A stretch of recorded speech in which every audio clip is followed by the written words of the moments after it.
नमस्कार. श्री सार्थदास बोध आपण दशक 6वा सुरू केलेला आहे आणि आता समाज 7वा सगुण भजन. श्री समर्थांनी नुकतेच असे सांगितले की विश्वामध्ये माया आणि ब्रह्म किंवा अनात्मा आणि आत्मा अशा दोन वस्तू आहेत. अनात्म वस्तू दृश्य, स्थूल, अनेक विनाशी व विकारी आहे. उदाहरणार्थ आपला देह आत्मवस्तू, अदृश्य, सूक्ष्म, एकच एक, अविनाशी व अविकारी आहे. उदाहरणार्थ आपला आत्मा किंवा स्वस्वरूप. यामुळे मानवी जीवनाच्या दोन पातळ्या आढळतात. पहिल्या पातळीवर असलेला माणूस दृश्य आणि देह संपूर्ण सत्य मानतो, तर त्यास आत्मा असून नसल्यासारखा होतो. दुसऱ्या पातळीवर असलेला माणूस एकच एक आत्मा संपूर्ण सत्य मानतो, त्यास दृश्य विश्व व स्वतःचा देह असून नसल्यासारखा होतो. जीवनाच्या पहिल्या पातळीवरून दुसऱ्या पातळीवर चढणे याचे नाव परमार्थ होय. ब्रह्म आत्मस्वरूप असल्याने स्वतःमधील आत्मवस्तूची ओळख झाली की विश्वात व्यापून उरलेल्या ब्रह्मस्वरूपाची ओळख होते. स्वतःमधील आत्म्याची ओळख होण्यास त्यावर झाकण असलेला आलेला स्वतःपैकी अनात्म भाग बाजूला सरला पाहिजे. देहच मी आहे अशी दृढ भावना पोचणारी देहबुद्धी हा स्वतःमधील अनात्म भाग होय. देहबुद्धी बाजूस सरण्यास देहबुद्धीचा आश्रय घेतला पाहिजे. आपला देह सगुण म्हणून आपला देव देखील सगुण. आपला देह आपल्याला जितका खरा तितका आपला देव देखील खरा, अशी दृढ भावना ठेवून श्रद्धेने व प्रेमाने सगुण उपासना केली तर देहबुद्धी आपोआप क्षीण होत जाते. भगवंताची सेवा करण्यामध्ये आपल्या मीपणाचा आणि देहाचा विसर पडू लागतो. अशा रीतीने भगवंताच्या सगुण रूपाचे सतत चिंतन होत गेले की त्याच्या पायी अतिशय श्रद्धा घडते. निरंतर चिंतनाने त्याचे अखंड ध्यान लागते. ध्यानाची पराकाष्ठा झाली की दिव्य प्रेम उत्पन्न होते. प्रेमामध्ये संपूर्ण आत्मनिवेदन घडून भगवंताचा प्रत्यक्ष साक्षात्कार होतो. श्री समर्थांनी यासच भक्ती मार्ग असे नाव दिले आहे. या समासामध्ये त्यांनी थोडेसे आत्मचरित्र सांगितलेले आढळते. भगवान श्री रामचंद्राची उपासना करीत असता त्याने आपल्याला कसे प्रत्यक्ष मार्गदर्शन केले याचे सूत्रमय पण अर्थपूर्ण वर्णन त्यांनी करून ठेवले आहे. सर्व साधकांवर त्यांचे हे फार मोठे उपकार आहेत. आत्मसाक्षात्काराने अंतिम सत्याचे दर्शन होते. अंतिम सत्याच्या दृष्टीने हे पंचभौतिक दृश्य विश्व मिथ्या आहे असून नसल्यासारखे आहे. हे जर खरे तर मग सगुणोपासनेला परमार्थात काही स्थान उरत नाही अशी शंका येते. समासाच्या आरंभी ही शंका निराळ्या शब्दांमध्ये श्रोता विचारतो. श्री समर्थांनी समासामध्ये या शंकेचे निवारण केले आहे. श्रोता म्हणतो की आत्मदान झाल्यावर हे सगळे दृश्य विश्व खोटे आहे असा अनुभव येतो, तर मग भजन का करायचे? भजनाने काय मिळते ते मला समजावून सांगा. आत्मज्ञानाहून जर दुसरे काही श्रेष्ठ नाही तर मग उपासना कशाला पाहिजे? उपासना करून लोकांना काय मिळते? जर अंतिम सत्य निर्गुण आहे आणि तेथे सगुणाला स्थान नाही तर मग सगुणाचे भजन केल्याने काय विशेष गुण प्राप्त होतो ते मला सांगावे. दृश्य सगळे जर नाशिवंत आहे तर नाशिवंत सगुणाच्या भजनाचे कारण काय?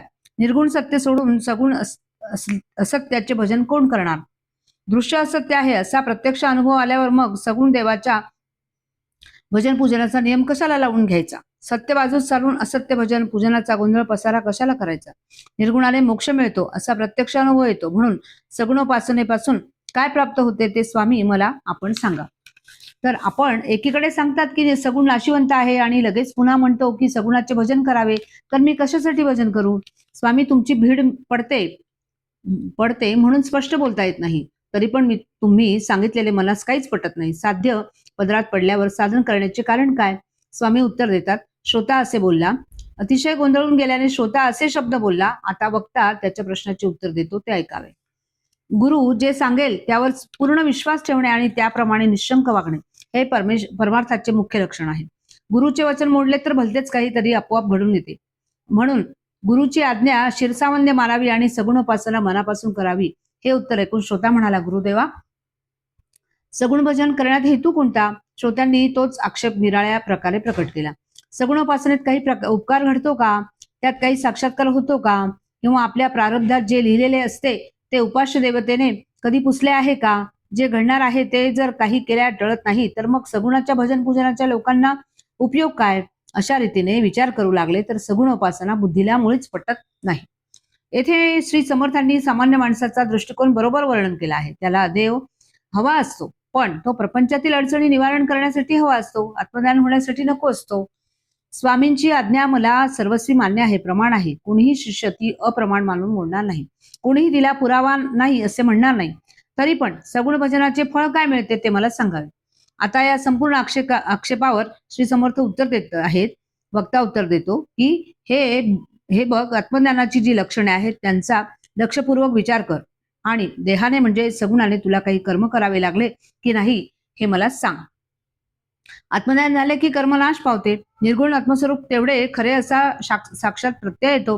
परंतु असा प्रत्यय येऊन सुद्धा ज्ञानीपुरुषाला देहाचे नित्यकर्म, त्याच्या प्राथमिक गरजा व त्याचा दैनंदिन लोकव्यवहार काही सुटत नाही. याचा अर्थ असा की ज्ञानीपुरुषाच्या देहाची हालचाल अज्ञानी पुरुषाच्या देहाच्या हालचालीसारखीच असते. त्यात ज्ञानीपुरुषाने सगुणाचे भजन पूजन केले तर बिघडले कुठे? खरा फरक अंतर्यामी असतो. ज्ञानीपुरुष सगुणाला भजतो, पण त्याच्या भजनात भ्रमाचा लेशही नसतो. तर अज्ञानी पुरुषाच्या सगुण भजनात नुसता भ्रमच भरलेला असतो. भीतीने देवाची उपासना करणे किंवा त्याने प्रपंचात मदत करावी म्हणून ती करणे यापेक्षा आणखी भ्रम तो कोणता? तुला जेवायला लागते, पाणी प्यायला लागते, मलमूत्राचा त्याग करावा लागतो, ते काही चुकत नाही. आपल्याशी संबंध असणाऱ्या लोकांचे बरे चालावे, त्यांचे समाधान टिकावे असे तुला वाटते. मी माझे, तू तुझे असा अपपार भाव तू ओळखतोस, तुला समजतो. हे सगळे जर तुझ्या जीवनात चालते तर मग सगुणाचे भजन पूजन तेवढे सोडून द्यायचे हे ज्ञान कुठले? आत्मज्ञानाच्या पोटी निर्माण होणाऱ्या विवेकाने दृश्य सगळे खोटे आहे हे निश्चयात्मक कळते. तरी पण देह असेपर्यंत दृश्याचा सर्वस्वी त्याग करता येत नाही. तर मग भजनानेच तेवढे काय पाप केले ते सांग. भजन तेवढेच सोडून का देतोस? साहेबाबरोबर किंवा मालकापुढे तू लोटांगण घालतोस, त्याच्यासमोर अगदी लाचार होतोस आणि सगुण देवाला तेवढे मानायचे नाही हे ज्ञान कुठले? ब्रह्मा, विष्णू आणि महेश हे देव देखील ईश्वराच्या आज्ञेप्रमाणे वागतात. तुझ्यासारख्या एखाद्या पदार्थ मानवी रंकाने त्याने भजन पूजन केले नाही तर त्यामुळे त्याचे काय जाणार आहे? येथे स्वतःच्या सगुण उपासनेचा संदर्भ देतात. माझ्या कुळाचे दैवत श्रीरामचंद्र आहे. श्रीरामचंद्राच्या कृपेने माझा परमार्थ चालतो. त्याने देवांना रावणाच्या कैदेतून सोडवले. तो समर्थांचा देखील समर्थ आहे. तो समर्थांचा सम्राट आहे. त्याच्या इतका समर्थ आणखी कोणी नाही. त्या रघुवीराचा मी सेवक आहे. त्याची सेवा केल्यामुळे देहबुद्धी जाऊन मला आत्मज्ञान झाले हे माझे सांगणे तू खरे मानावे, पण त्यावर तू विश्वास ठेवला नाहीस तर तुझा अधपात झाल्याखेरीज राहणार नाही. परमार्थ हा अतिंद्रिय अनुभवाचा प्रांत आहे. त्यामध्ये आज आपली गती नाही. म्हणून श्री सद्गुरू किंवा ज्ञानीपुरुष जे सांगतात त्यावर विश्वास ठेवून चालावे. तेथे देहबुद्धीने विकल्प काढून श्रद्धा भंगू नये. मला समजते ही भावना परमार्थामध्ये अतिबाधक ठरते. ती साधकाचा अधपात करते. धड ते ज्ञान नाही, धड ती भक्ती नाही, केवळ देहाभिमानाची ती खूण मात्र आहे. शहाण्याने हे टाळावे. सद्गुरू सारासार विचाराने सार कोणते ते निश्चितपणे सांगतात. त्याला असार म्हणणे अगदी अयोग्य आहे. पण तू अज्ञानी व विकल्पी आहेस. तुला हे माझे सांगणे पटायचे नाही. म्हणूनच तुला सांगण्यात विशेष अर्थ नाही. शहाण्या माणसांना हे सांगणे बरोबर समजते. तर पुरुषाच्या, ज्ञानीपुरुषाच्या मनातून उतरणे ही खरोखर दुर्दैवाची गोष्ट समजावी. राजपदाचा हक्क असणारा एखादा राजपुत्र आपल्या दुराचाराने तो हक्क गमावून बसतो आणि अशा रीतीने दुर्दैवी बनतो. त्याचप्रमाणे थोर पुरुषांच्या मनातून उतरणाऱ्या माणसाची अवस्था होते. मी मोठा आहे, मी ज्ञानी आहे असे ज्याला वाटते तो खरा आत्मज्ञानी नव्हे. त्याचे सूक्ष्म निरीक्षण केले तर तो ज्ञानी नसून देहाभिमानी आहे असे प्रत्यक्ष आढळून येते. एक माणूस आत्मस्वरूपाचे अनुसंधान ठेवीत नाही, पण आपण आत्मानुसंधान ठेवीत नाही असेही म्हणत नाही. अशी अवस्था जेथे असते तेथे देहाभिमानाची कल्पना त्याच्या अंतर्यामी गुप्तपणे वास करते हे नक्कीच समजावे. अशा माणसापाशी धड आत्मज्ञान नसते किंवा धड सगुणाची भक्ती नसते. त्याच्या ठिकाणी नुसता देहाभिमान मात्र वास करतो. याबद्दल कल्पना करीत बसण्याची गरजच नाही. हा तर तुझाच प्रत्यक्ष अनुभव आहे. आता पुढील 10 ओव्यांमध्ये आपण स्वतः श्रीरामचंद्राची सगुण उपासना कशी केली आणि तिच्यात आपल्यात काय अनुभव आला याचे अगदी स्पष्ट आणि निश्चित वर्णन श्री समर्थ करीत आहे. तरी यापुढे असे वागू नये. श्रीरामचंद्राच्या उपासनेचा आरंभ करावा. सगुणाच्या उपासनेतून अत्यंत सत्य आणि शाश्वत आत्मज्ञान प्राप्त होते. सगुण ईश्वर दुर्जनांचा संहार करतो आणि आपल्या भक्तांना सांभाळतो असा हा त्याचा चमत्कार प्रत्यक्ष अनुभवास येत आहे. आपण मनात जो संकल्प करावा तो पार पडतो. सारी विघ्ने आपोआप नाहीशी होतात. रघुनाथाने कृपा केली म्हणजे असा प्रत्यक्ष अनुभव येतो. श्रीरामचंद्रांची उपासना केल्याने मला आत्मज्ञान झाले. त्याची उपासना केल्याने माझे महत्व वाढले. हा माझा अनुभव आहे. म्हणून तू प्रथम सगुणाची उपासना कर. सगुण उपासना केल्याने आत्मज्ञान होते तर माझा साक्षात अनुभव आहे. तुला जर हा अनुभव खरा वाटत नसेल तर तू स्वतः सगुण उपासना कर. निश्चितपणे आत्मज्ञानाचा अनुभव घे. अशा रीतीने आत्मसाक्षात्कार झाला म्हणजे माझे म्हणणे तुला खरे वाटेल. श्रीरामरायाचे स्मरण ठेवून कोणतेही कार्य केले तर ते त्वरित पार पडते असा माझा अनुभव आहे. म्हणून कर्ता राम आहे हे अनुसंधान निरंतर अंतर्यामी सांभाळावे. वास्तविक जगातील सगळ्या घटना ईश्वराच्या सत्तेनेच घडतात. देहबुद्धीमुळे त्याचे कर्तेपण आपण आपल्याकडे घेतो. ते कर्तेपण त्याच्याकडे देणे हा सगुणोपासनेचा प्राण आहे. कोणत्याही कर्माचे कर्तेपण जो अगदी मनापासून भगवंताकडे सोपवतो त्याच्या जीवनात ईश्वरी सत्ता कल्पनेच्या बाहेर गोष्टी घडवून आणते असा प्रत्यक्ष अनुभव येतो. या अनुभवाचा उल्लेख श्री समर्थ या ओळीमध्ये करीत आहे.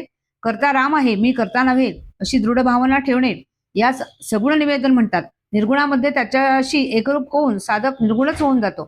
सगुण निर्गुण उपासनेचा सूक्ष्म भेद श्री समर्थ येथे समजावून सांगतात. देहबुद्धी सुटलेला पुरुष ज्ञानमार्गीचा अधिकारी असतो. अंतर्यामी निर्गुण आत्मस्वरूपाचे अनुसंधान राखता राखता तो स्वस्वरूपाशी समरस होऊन जातो. देहबुद्धी असलेला माणूस उपासनेचा अधिकारी असतो. ईश्वर कर्ता आहे अशी खरी भावना ठेवून जीवनातील सर्व कर्मे करीत गेल्याने त्याची वासना क्षीण होते आणि मन आपोआप अंतर्मुख बनते. शिवाय आपण भगवंताच्या हातातील बाहुले आहोत ही ठाम श्रद्धा झाल्याने विश्वातील ईश्वर शक्ती त्याच्याकडून मोठे कार्य करून घेते. मी कर्ता आहे या भावनेने कर्तेपण स्वतःकडे घेऊन कर्म केले तर आपल्या मनासारखे घडवून आणता येत नाही. याचा अनुभव पाहायचा असेल तर आपल्या जीवनात तो लगेच पाहता येतो. मी कर्ता आहे या भावनेमुळे कसे होईल, काय होईल अशी काळजी लागते. मन उद्विग्न होते. उलट ईश्वर कर्ता आहे या भावनेमुळे अनंत ईश्वर शक्तीशी समरसता होते आणि आपल्या कर्मात मोठे तेज उत्पन्न होऊन यश, कीर्ती व प्रताप पदरात पडतो. मी करता आहे या भावनेच्या पायी आपण भगवंत हातचा गमावून बसतो, तर ईश्वर करता आहे या भावनेच्या पायी भगवंत आपल्यावर कृपा करतो. भगवंत शाश्वत आहे अर्थात त्याच्या दृष्टीने आपले जीवन किती थोडे आहे. तसेच भगवंताचा प्रचार केवढा मोठा व त्या मानाने आपण कोणीच नाही. म्हणून ज्ञानी झाला तरी त्याने उपासना सोडू नये. खरे म्हणजे उपासनेने दृश्याचे मिथ्यापण ध्यानात येते आणि आपली देहबुद्धी मरून जाते. म्हणून देहाला उपासना लावावी आणि विवेकाने मीपणा मारावा म्हणजे खरे आत्मज्ञान उदय पावते. या जगातील आपल्या जीवनाचा काळ फार अल्प आहे. उलट भगवंताच्या राहण्याला अंत नाही. आपल्याला किती थोडे लोक ओळखतात, उलट भगवंताला सारे त्रैलोक्य ओळखते. म्हणून भगवंताची उपासना करावी. जो भगवंताची उपासना करतो त्याला पुष्कळ लोक मान देतात. ब्रह्मादिक देव देखील ईश्वराच्या उपासनेमध्ये मनापासून मग्न आहेत. या अक्षरशः आवाढव्य विश्वामध्ये जी भगवंताची प्रचंड शक्ती काम करते त्या शक्तीच्या कृपेने आपण जगतो, कर्म करतो, भोग भोगतो आणि आपली ध्येय साध्य करतो. ही गोष्ट सारखी ध्यानात वागवून जीवन जगणे हे उपासनेचे वर्म आहे. श्री समर्थ म्हणतात की आम्ही भक्त आहोत, आम्हाला आत्मज्ञान झालेले आहे, पण त्या ज्ञानाच्या जोरावर जर आम्ही उपासनेचा अनादर केला व ती टाकून दिली तर अभक्तपणाने आमच्या जीवनात दोष निर्माण होईल. देहाला उपासना हवीच हवी. मी ज्ञानी आहे अशा मोठेपणाच्या ताठ्याने जर कोणी ईश्वराच्या उपासनेला तुच्छ केले तर मग त्याचा परिणाम त्याला भोगावा लागेलच. हे ज्याचे त्याने पाहून घ्यावे. स्वानुभवाच्या उलट असल्याने जे अयोग्य आहे ते श्रेष्ठ पुरुषांना कधीही श्लाघ्यवाणे वाटत नाही. त्यांना ते कधीही मान्य होत नाही. देह सगुणाच्या उपासनेत गुंतलेला ठेवायचा. विवेकाने मीपणा नाहीसा करायचा. सत्पुरुषाच्या जीवनात अशी ही आत बाहेर अवस्था असते. देहाने भगवंताचे भजन पूजन आणि मनाने स्वस्वरूपाचे अनुसंधान हे संत जीवनाचे रहस्य आहे. भगवंताच्या उपासनेने सगळे दृश्य मिथ्या आहे अशी प्रचिती येते. ज्ञानीपुरुषांच्या मताने हे सगळे दृश्य स्वप्नासारखे आहे. स्वप्नामधील व्यवहार जसा खोटा असतो त्याचप्रमाणे या सृष्टीची रचना मिथ्या आहे. साधू पुरुषांना दृश्याचे खोटेपण कळून येते. श्रोत्यांची शंका होती की दृश्य जर खोटे आहे तर ते आम्हाला दिसते का? त्याचे उत्तर पुढील समासात सांगितले आहे. समास 7वा समाप्त. जय जय रघुवीर समर्थ.